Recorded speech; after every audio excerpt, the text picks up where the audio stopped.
Hoje eu quero falar a respeito de um ano para viver nas mãos do oleiro. Quem aqui tem mais de 40? Vamos ver. Quem tem mais de 40, na nossa geração era o seguinte: onde fazia tijolos, telhas, não era cerâmica, a gente chamava de olaria, porque tinha o oleiro. O oleiro cuidava do vaso, do prato, também do tijolo, da telha. Mas algumas linguagens vão sendo modificadas, e hoje nós chamamos de cerâmica. É mais bonito, ou tem um ar mais chique.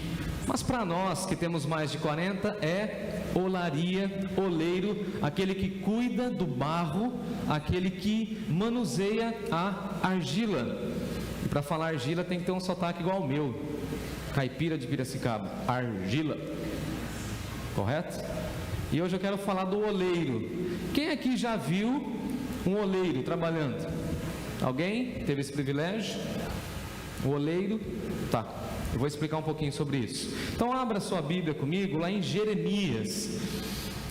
Na última sessão da IBD, no último trimestre, eu só fiz a introdução da leitura do livro de Jeremias, mas eu não preguei em Jeremias. E decidi então, voltando de férias, pensar no profeta Jeremias. Abra aí comigo.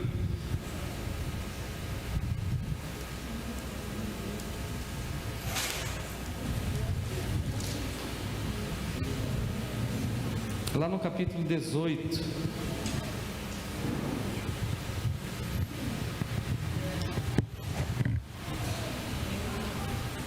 Toda vez que eu volto de férias eu falo, né? Eu amo vocês, tá bom? Não tenha dúvida disso, tá bom? Combinado? Feito? A imobiliária que loca a casa para a igreja entrou em contato dizendo que precisa renovar o contrato da casa pastoral, e a dona da casa quer que a gente continue morando lá. Eu não sei porquê, ela falou que vai mandar uma vistoria de novo, mas ela falou que a igreja tem sido uma boa inquilina, e eu estou elaborando uma carta para entregar à dona, em louvor e gratidão a Deus. Então eu tenho um encontro por esses dias. Ela pensa que a gente só vai assinar contrato, e eu vou com a missão de falar do amor de Deus, e eu não vou perder a oportunidade. Você vai orar por mim? Eu aviso no grupo. É só assinar papel? Eu não.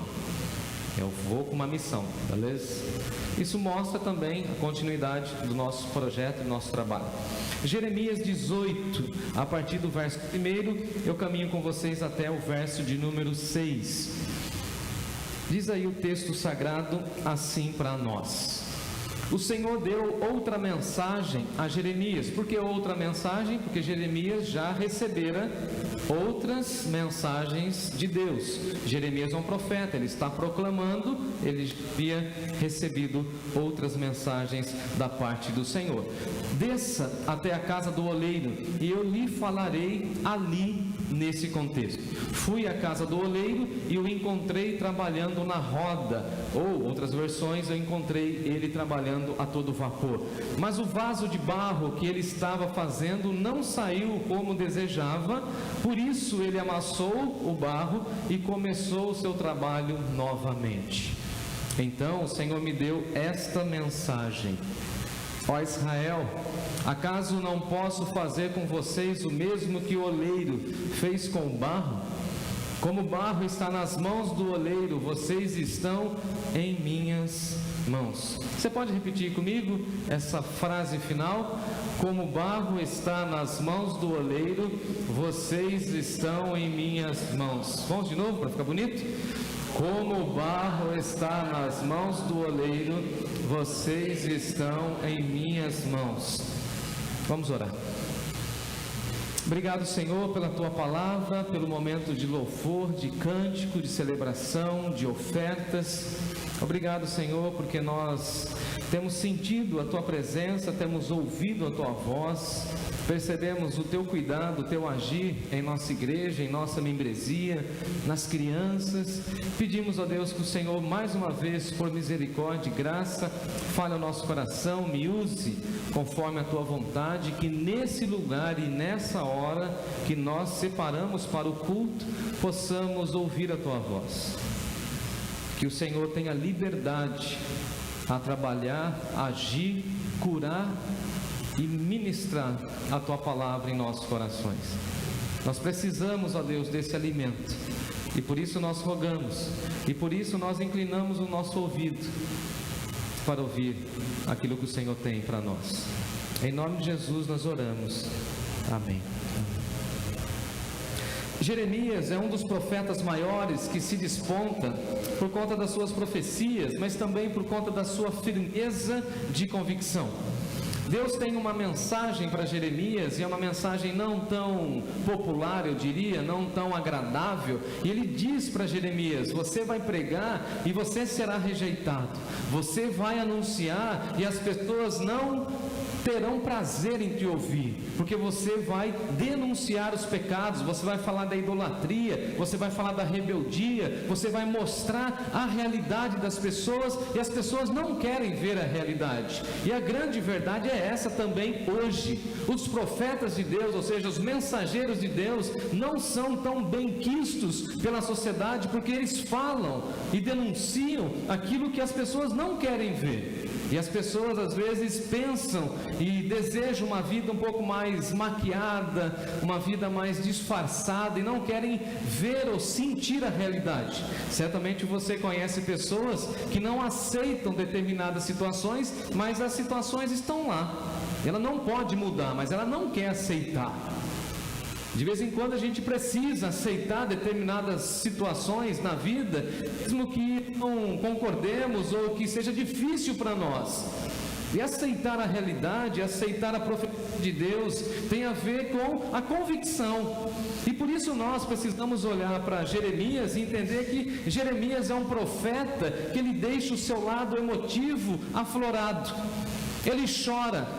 E eu gosto de pensar nesse profeta que chora, nesse profeta que se derrama diante de Deus. E ele chora porque ele tem a presença forte de Deus, o Deus Santo, e ele chora porque o povo quer o pecado, a iniquidade e não a santidade. Então ele fica com o seu coração dividido. De um lado eu tenho um povo que está em rebeldia, eu tenho um povo que não quer ouvir a voz de Deus, e por outro lado eu tenho um Deus amoroso, gracioso, perdoador, que não deixa esse povo. Eu quero resgatar esse povo. Então Jeremias, ele coloca essas realidades e deixa bem aflorada as suas emoções, e particularmente eu fico muito encantado ao ler Jeremias e o cenário que ele vê e a sensibilidade que ele tem ao narrar tudo aquilo que ele está vendo. Eu não sei se você já leu com vagar e com calma, com pausa, o texto de Lamentações de Jeremias. Quem aqui já fez isso? Com calma. Vai ler o que ele diz.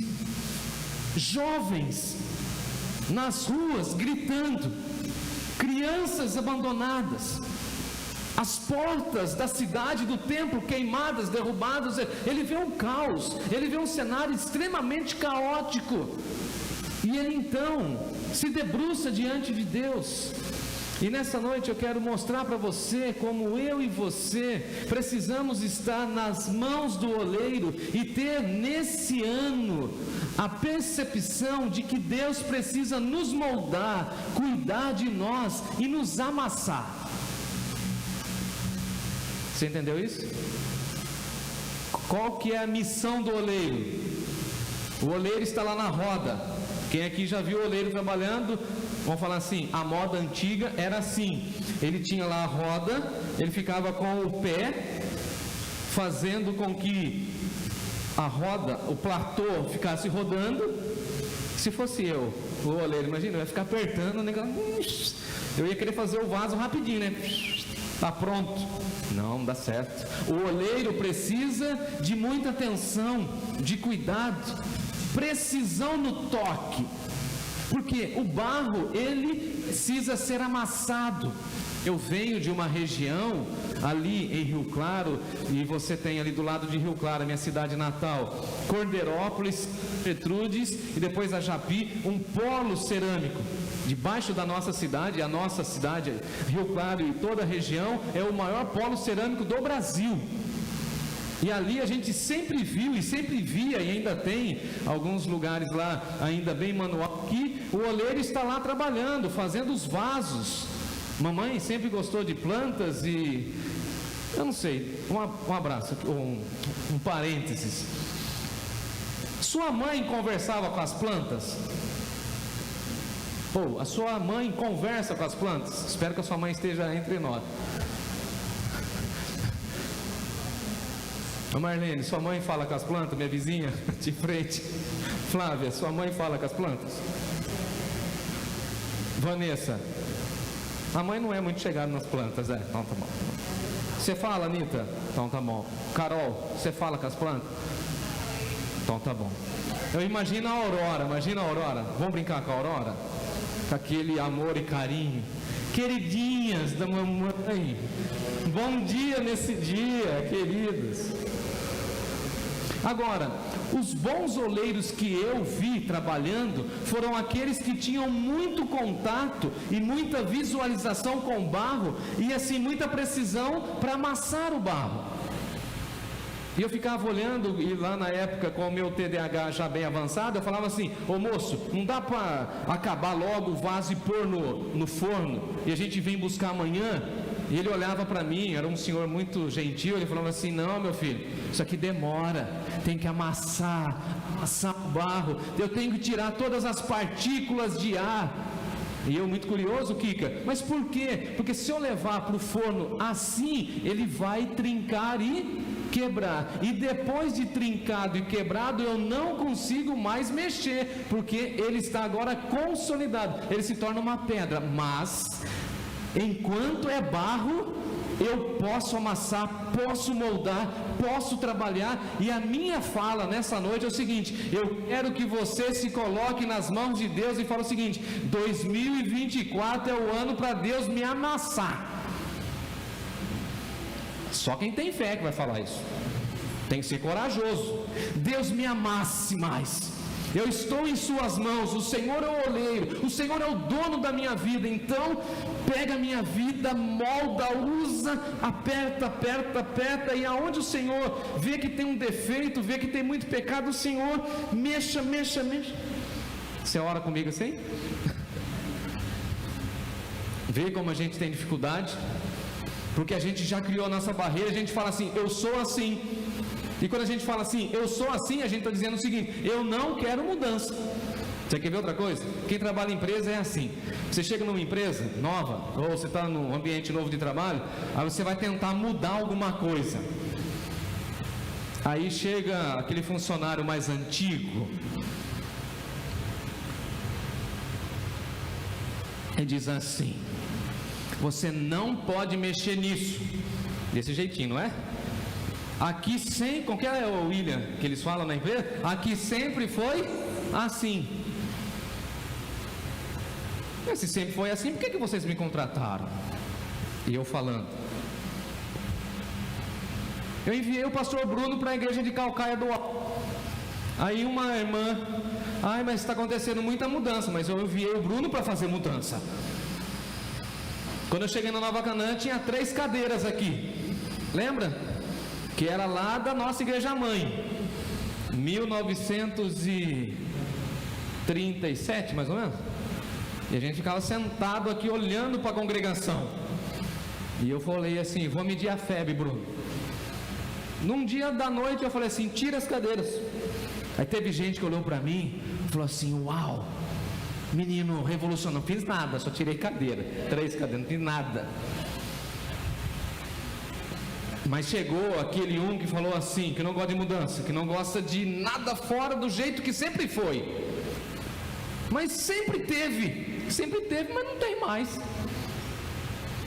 Mas a gente queria que tivesse, então se você queria que tivesse, você tinha que continuar no mesmo esquema que estava. Cheguei. Desculpa, não dá. Agora a gente não tem espaço. E não tem mesmo, imagina, mais 3 cadeiras aqui, onde que eu ia colocar? Foi só por isso. Aí, uma pessoa maldosa pode olhar e falar assim: não, isso é mudança. Aí eu fui cuidar do nosso pastor emérito, preciso falar o nome dele? Fui convocado, nossa, me senti feliz, hein? Pensa.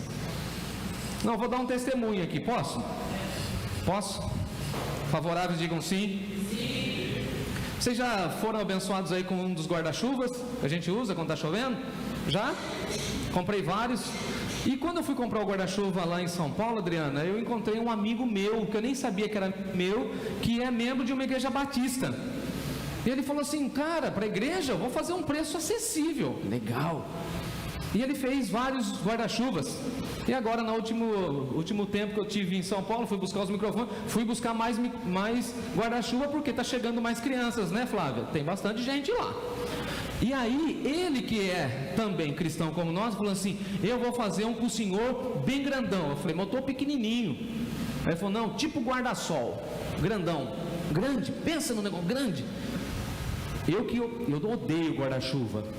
Eu já vi, por exemplo, o Lucas, ele carrega na bolsa, meu cunhado carrega na bolsa, meu irmão carrega na bolsa. É de geração. Eu tomo chuva. Eu não carrego guarda-chuva de jeito nenhum. Se você me vê com guarda-chuva, é porque eu estou ajudando alguém. Guarda-chuva e sacolinha de mercado. Aí, esse cara lá em São Paulo falou assim para mim: cara, eu fiz um grandão, mas eu coloquei o logo da igreja desse tamanhão, pá, gigante. Eu falei assim para a Natália: onde eu vou usar isso?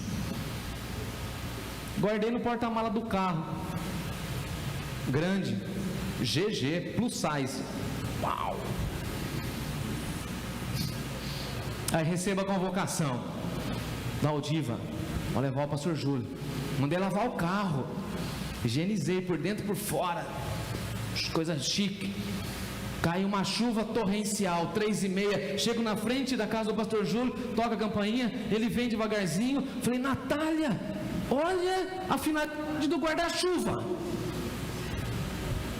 E ele veio, vocês conhecem a casa dele, ele vem devagarzinho. Falei: para aí, eu vou abrir. Aí eu peguei o guarda-chuva no carro, e é de botão. Falei assim: pastor, dá uma olhada aqui, bacana. Parecia criança eu. Mas é um tiro? Falei: não, fica olhando. Puf, abriu.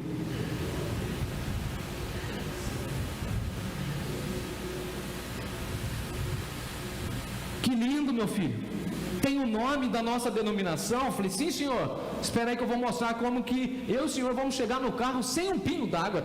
Grudei ele na cinturinha, fomos lá, pá, entrou. Falei: Aldiva. Voltei na Aldiva. Por isso, pá. Voltei a buscar a Natália. Tá. Chegamos na Unimed. Chega o guarda lá onde você ficou, Lu? Aí o guarda chegou lá e falou: tem guarda-chuva. Falei: não, senhor, guarda-chuva é comigo, quer ver? Ó, puf, Igreja Batista Nova Canaã. Aí o Júlio, nosso pastor, que a gente pensa que ele está lá em 1900 e alguma coisa, ele falou assim: que moderno, grande estratégia evangelística. Eu falei assim: eu vou evangelizar todo mundo. Entrei com o negócio no saguão, pingando e tudo, imagina. E se tem um camarada do sempre foi assim, eu teria que chegar bem arrumadinho. Não, gente. Vamos deixar a vida nos moldar e Deus moldar o nosso coração, a nossa vida, a nossa existência. Alguém vai falar assim: mas guarda-chuva, um simples guarda-chuva. Mas naquela ocasião o guarda-chuva estava dizendo lá o nome de Deus. E aí o guarda falou assim: põe no saquinho. Eu falei: não põe não, Natália. Aí a Natália falou: obedeça o guarda ou o Jefferson? E eu fiz de propósito. Eu sempre testo, tá? Dou uma testadinha. Aí a Natália enfiou no saquinho, parecia uma arma, fuzil. E ela com a Aldiva andando no negócio assim. Foi útil. E quando eu voltei, que eu fui fazer outras visitas, o guarda que estava na recepção falou assim: eu achei tão bonito aquele gesto, e agora eu entendi porque tem esses guarda-chuvas grandes. Eu falei assim, com muito respeito, vem aqui, lá tem lá um negocinho aqui. Quem foi lá no hospital da Unimed? Tem não sei como chama lá, um display lá. Você aperta, saiu um negocinho desse tamanho. É para cobrir o quê? A cabeça? Que é um negócio grande. Agora, se você almeja coisas grandes, você precisa se colocar nas mãos daquele que faz coisas grandes. Por exemplo, diante daquele guarda-chuva, será que o nosso pastor estava preocupado com as cadeiras? Nunca. Mas a gente fala assim: não, eu não quero mudança, não quero que mude nada, sempre foi assim. Não. Tomara Deus que você fale o seguinte: eu era assim, e em 2024 eu serei assim. Amém? Quer ver? Não se lance, tá? Eu era ansioso, mas nesse ano eu quero que Deus me molde. Eu era inquieto, agora eu quero que Deus me molde e eu fique mais calmo. Eu fui no médico, a médica falou assim: só se eu der remédio para você sossegar, falou para mim. Eu falei assim: mas não tem outro processo para eu dar uma acalmada sem ser medicamentoso? Falei: aí é com você. Eu falei assim: sabe o que eu vou fazer? Vou me colocar nas mãos de Jesus e falar assim: Jesus, cuida do meu jeito. Quando eu estiver passando do ponto, o Senhor, que é o meu oleiro, dê uma apertada lá, eu vou falar: doeu. Então, eu estou no controle. Aí o Timóteo ontem falou assim: pai, você falou alto, você fala alto. Eu falava alto. Em 2024 eu vou ser mais comedido. Eu vou pedir para ele silenciar a minha voz e controlar a intensidade da minha voz. É isso que eu estou dizendo. É um ano para você se colocar nas mãos de Deus e ficar atento para aquilo que Ele está fazendo na sua vida, porque você é um vaso, você é precioso, você é o barro que Ele escolheu e você deve se colocar nas mãos dEle. Veja que é interessante que nós precisamos abandonar as nossas desculpas. Veja que Jeremias tem as suas desculpas também. Nós, como seres humanos, nós gostamos de desculpas. Desde as crianças gostam de desculpa. Você pergunta para os pequeninos: por que você não fez isso? Ao invés de ele falar: não fiz isso porque eu sou relaxado, preguiçoso, não sei o que, ele fica dando uma volta, ele não aceita. Deus chama Jeremias e fala assim: Jeremias, você vai pregar, você vai ser profeta. O que Jeremias faz? O que ele fala? Não, eu não passo de uma criança, eu não sei falar. E aí Deus fala o seguinte: eu vou usar a tua boca. Não é você que fala, sou eu que falo através da sua boca. Mas eu sou ainda criança, então não use essa categoria, porque eu também uso crianças. Então abandone as suas desculpas. E outra coisa, pare de se vitimizar. Você conhece pessoas que ficam se vitimizando? Quer ver? Vou tomar água e já volto. Aí a pessoa não assume o controle da vida dela. Ela fala assim: olha, eu não consegui avançar na carreira profissional por causa disso. É fruto do meu meio, sabe? É que tive uma infância pobre. Todo mundo no Brasil teve uma infância pobre, diga-se de passagem. Tirando alguns poucos abastados, pouquíssimos, que quase nós nem os conhecemos, todos nós tivemos uma vida limitada, com lutas. Quem aqui fez mamadeira de madrugada, mingau de madrugada? Quem? Cuidou de filho de madrugada? 5, 6 horas da manhã passando uniforme de criança, colocando no menininho, colocando blusa, agora que está na época da chuva, capa. A gente que era pobre pegava um saco de lixo cortado assim, enfiava para chegar na escola. É assim, a vida é assim.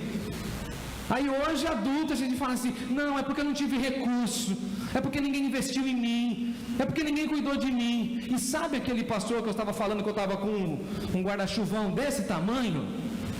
Ele olha para mim lá e fala assim: meu filho, eu contei isso para o Rafael,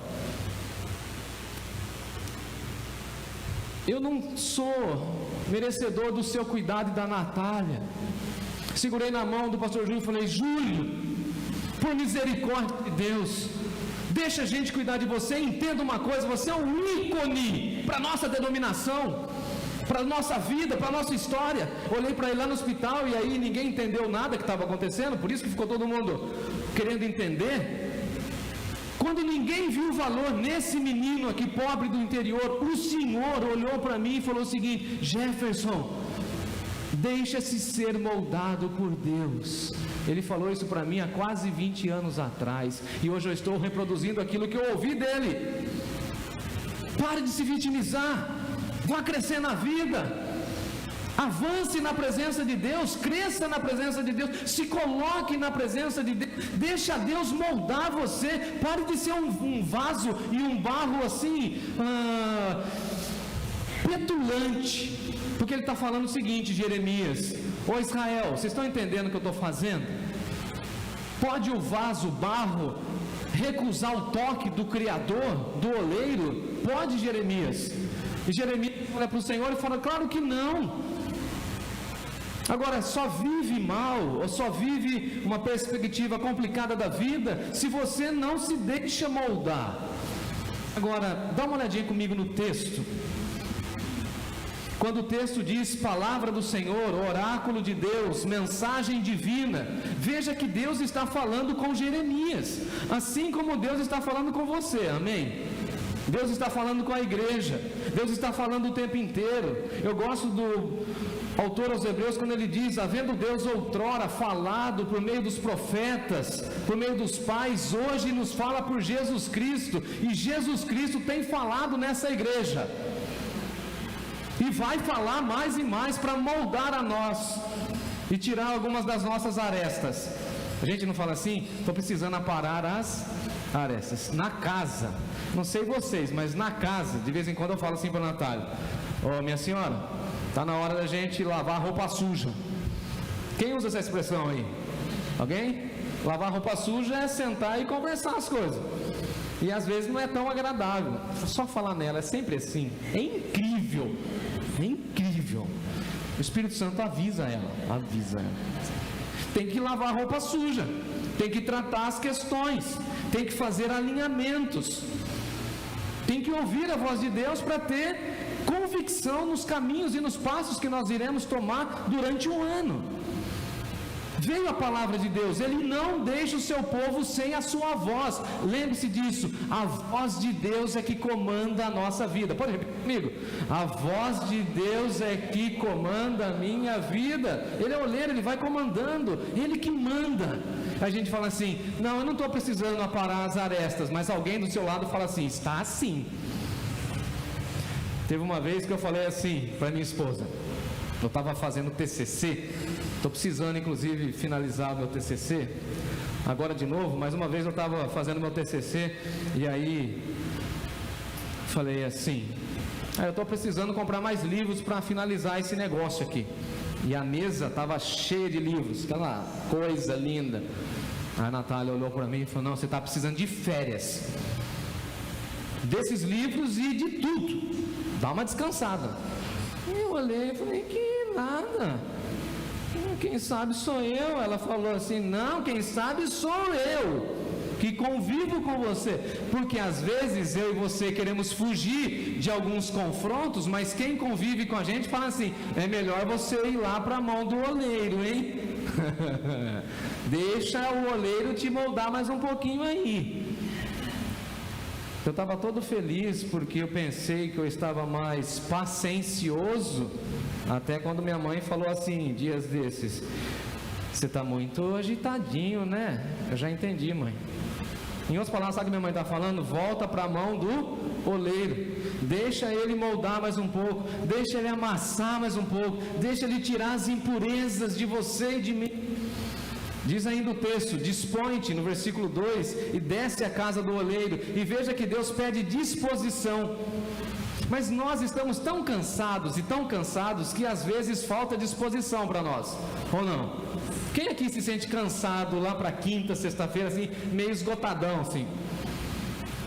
Como diria o meu amigo Pedro, dá uma olhadinha no B12, qual que era o outro, Pedro? B12, o zinco. Rafael, olha para mim, para de dormir. Não, você não está dormindo, estou brincando. Zinco, o Pedro falou para mim do B12. Cheguei na endócrino, falei assim: minha senhora, eu preciso dar uma melhorada aí, a senhora pode fazer uma bateria de exames? Aí ela falou assim: o que você precisa? Um check-up geral, tudo. Aí eu falei para ela: mamografia, tirando onda assim, a moça, a médica olhou assim, falou: isso eu não posso, então coloca tudo. Quero que a senhora dê uma rastreada e veja por que eu estou cansado. O que estava faltando? Uma das vitaminas. Aí eu fui no médico, ele me deu um suplemento. Olha cá como estou. Estou dormindo bem, comendo bem. O que mais? Fala, pregando bem, pregando bem. Cuidando bem da igreja, veja bem, faltava só um pouco de disposição. O que Jeremias precisava? De disposição para sair daquele lugar e ir até a casa do oleiro. Você e eu somos chamados a ter disposição. Quando ele chama Josué, ele fala assim: dispõe-te agora. Aí Josué fala para ele: não pode ser semana que vem ou ano que vem. Ele fala: não, eu preciso de você agora. E por isso a igreja de Jesus é chamada a ter disposição. Tenha disposição. Abandone essa canseira em nome de Jesus. Vá procurar um médico. Faça como eu fiz. Toma suplemento, vitamina. O que o seu organismo não precisar, ele vai jogar fora. Tranquilo, não vai engordar, porque as vitaminas agora não engordam. Descobri isso. Pode tomar a vitamina. Vai lá na Farma Fábio e conversa com a Rose e tá tudo certo. Lá em Capivari eles mandam entregar. O povo aqui da igreja, eles mandam entregar sem frete, frete grátis. Nem falei com eles, olha que perigo. Estou brincando. Disposição. A gente chega para algumas pessoas, as pessoas parecem que estão. Encontrei o pastor outro dia aí nas férias. Jefferson, a igreja não vai, eu estou ruim, não sei o quê. Então, pastor, eu estou com 20 quilos a menos, eu estou ruim, estou lá. E a igreja está voando, está melhor sem eu lá. Falou: sério então, mas tem que ter disposição para cuidar da casa, da família, da esposa, dos estudos. Tem que ter o quê? Disposição. Dispõe-te, povo de Deus. Acorda, povo de Deus. Desperta, ó tu que dormes. É o que Paulo diz na igreja de Éfeso. Vocês estão dormindo, vocês estão cansados, vocês estão embriagados com as coisas desse mundo e vocês não estão atentos àquilo que ele, o oleiro, está fazendo. Você está preocupado com a sua vida, viciado em si mesmo, egocêntrico, e ele está falando assim: o foco é o Deus nos amassando. Agora, sabe o que é legal? Que quando você pega um vaso bem feito, aquele vaso tem as marcas do dedo do oleiro. Se você se deixar moldar por Deus, as pessoas irão ver Deus e a obra de Deus na sua vida. Louvado seja o Senhor. As pessoas vão ver aquilo que Ele está fazendo em você, e as pessoas não irão acreditar, falar: mudou, é outra pessoa. Eu cheguei de férias aí na quinta, na sexta a irmã Maria do Socorro trabalha, eu falei: não vou incomodá-la. Cheguei aqui, os vizinhos vieram, todos preocupados. Aconteceu alguma coisa? Você sumiu de novo? Estava internado? Não, estou bem. Estou cheio de disposição. O que vocês precisam? Vamos fazer abaixo-assinado para quê? Os vizinhos chamam eu para fazer tudo. Tudo que tem no bairro, a gente está junto. O que vocês precisam? Cheguei agora lá onde que eu moro, os vizinhos: ô Jefferson, você está animado ou está mais ou menos? O meu vizinho do lado perguntou para a Natália: como que o Jefferson está? Falei: o que você falou? Falei que você está bem. Falei: não, eu estou super bem. Peguei meu celular, Marina, gravei um áudio e mandei para ele: ô meu amigo, agora detalhe, até os meus vizinhos têm cuidado de mim. Coisa mais linda do mundo. Você voltar de férias, tem um bilhetinho: sentimos falta dos carros na garagem. A moça que fica varrendo lá falou assim: ela chama eu de senhor Jefferson, é mó barato. Senhor Jefferson, vocês fazem muita falta aqui. Eu falei: eu quase nem fico aqui, eu venho dormir e tal, não sei o que. Ela falou assim: mas essa casa aqui tem paz. Só que não é uma paz de vocês, Dá para ver que alguma coisa diferente. É a paz de Deus, minha filha, que excede todo entendimento e que guarda a minha casa e guarda a sua. Ela falou, isso mesmo, Jefferson. Estão entendendo? As pessoas precisam ver algo de Deus em nós, milagres de Deus em nós. E falar assim, essa pessoa nunca ia mudar. Não. Na presença de Deus e na mão de Deus ele molda. Lembra de Paulo, o apóstolo Paulo? A Bíblia diz que ele era um touro feroz, bravo, que ninguém dominava, até Jesus se revelar na história dele e falar assim, Saulo, Saulo, por que me... E aí agora eu vou amassar a sua vida, Paulo, eu vou cuidar de você. E esse mesmo Paulo vai falar o seguinte, não tem nenhuma situação na vida que Deus está desperdiçando. Não reclame das situações pelas quais você está passando. Pode ser grandes oportunidades de Deus te moldando para que você seja uma bênção em 2024 para a sua família, para essa sociedade e para essa cidade em nome de Jesus. É uma enfermidade, é uma perseguição, deixa Deus te moldar. Pastor, eu estou sem dinheiro, deixa Deus te moldar. E tem gente que pensa que é só com ele que as coisas acontecem. Vitimização, não é? Pastor, meu carro quebrou. Eu falei assim, eu tenho dois. Tenho meu Fusquinha, que não é um carro, né? Ô Pedro, você que lida com carro, o Quirino, o Fusca é uma condução, né? A gente não pode chamar aquilo de carro, é uma condução. Como a gente diria antigamente, uma condução. Alguém tem mais Fusca aqui? Além de mim? Beleza. Tem o Fusquinha e tem o outro carro que a gente usa no dia a dia. Eu chego um dia, tá uma poça de óleo assim na garagem, imensa. Foi, Natan? Vazou todo o óleo lá do câmbio. O Timóteo pisou. Pensa. Aí o nosso outro carro deu problema. Começo do ano agora, janeirão brabo. Aí eu fui fazer exames. O exame mais barato, o plano não cobriu. Eu achei a coisa mais louca do mundo. Eu estava sem dinheiro, sem carteira, sem documento. Eu falei, agora, como que eu vou fazer? E é aquele exame desconfortável que você tem que levar num potinho, sabe? A moça, é engraçado porque esse tipo de exame, Renato, ao invés daquelas moças, eu fiquei com vontade de fazer uma reclamação. Falar com a gente devagarzinho e baixinho, com aquela voz mansa. Não. Ô senhor Jefferson, o senhor pode ir ali para colher sangue. E esse outro exame aqui de fezes, o senhor pode ir no banheiro, está aqui o potinho.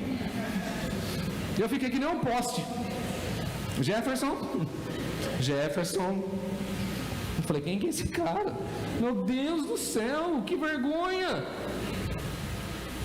Edivaldo, pensa, eu queria fugir, cara. Mas Deus estava me moldando, não, me moldando. Ah, você tem vergonha? Ah, vou te colocar no púlpito depois que você voltar de férias para você pregar. Cadê vergonha? Veja, Deus moldando. Aí fui lá fazer o exame de sangue. Quando eu voltei, falei assim, mas aqui não está funcionando, não vai ser hoje, amanhã. Aí ela, com uma voz mais potente que a minha, fiquei até com inveja. Então o senhor volta amanhã, faz aqui, pega aqui, põe aqui, traz aqui. Gente do céu. Eu falei para minha esposa, eu falei, não vou mais brincar com as pessoas de uma maneira pública, porque eu fiquei envergonhado.